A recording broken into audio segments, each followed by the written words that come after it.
के Ganeshpeth police की team को गश्त के दौरान गणेशपेट हद से चोरी करने वाले दुपहिया वाहन चोर को देर रात गिरफ्तार किया है। 3 युवक एक दुपहिया वाहन पर संदिग्ध तरीके से दिखाई दिए। पुलिस ने तीनों को हिरासत में लिया और आगे की जांच गणेशपेट पुलिस कर रही है। गणेशपेट पोलीस स्टेशनमध्ये काल रात्री आमचे नाईटला पेट्रोलिंग स्टाफमध्ये डिटेक्शन पथकाचे आमचे सुमेध म्हणून पोलीस शिपाई आहेत आणि त्यांच्याबरोबर एक शौनक म्हणून होमगार्ड आहे। तर ह्या दोघांना आम्ही पेट्रोलिंग नेमलं होतं।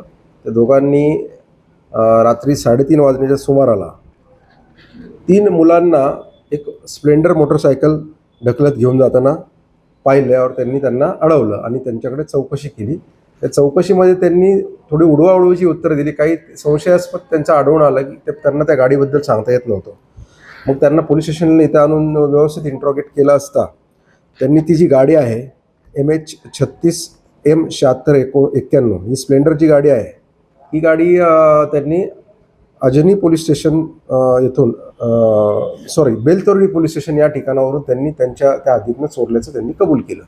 मग त्यांच्याकडे आम्ही अधिक चौकशी केली असता त्यांनी गणेशपेट पोलीस स्टेशनमधून सुद्धा बस स्टँड परिसर किंवा दुसरा जो आहे चाचा नेहरू उद्यान आणि डालडा कंपनी या भागातनं त्यांनी 3 गाड्या चोरल्याचं कबूल केलं। असं त्यांनी एकूण 4 गाड्या आमच्या हद्दीतनं चोरल्याचं कबूल केलेलं आहे। त्यांच्याकडनं त्या 4 गाड्या हस्तगत केलेल्या आहेत आणि त्यांनी त्या गाड्या फिरवून त्या ठिकाणी सोडण्याची त्यांना सवय आहे।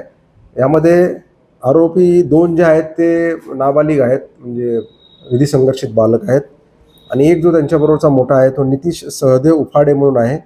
हे रामटेकनगर अजनी पोलीस स्टेशनच्या हद्दीत राहणारे आहेत आणि गाडी चोरायची आणि ती फिरवायची आणि मग सोडून द्यायची पेट्रोल संपलं की, असं त्यांची मोडस ऑपरेंडी आहे। तर त्यांच्याकडनं 4 वाहन एक वाहन आम्ही रात्री जप्त केलेलं आहे आणि 3 वाहनांची त्यांनी कबुली दिली आहे। टोटल मुद्देमाल हा जवळपास 1,10,000च्या आसपास टोटल मुद्देमाल आहे।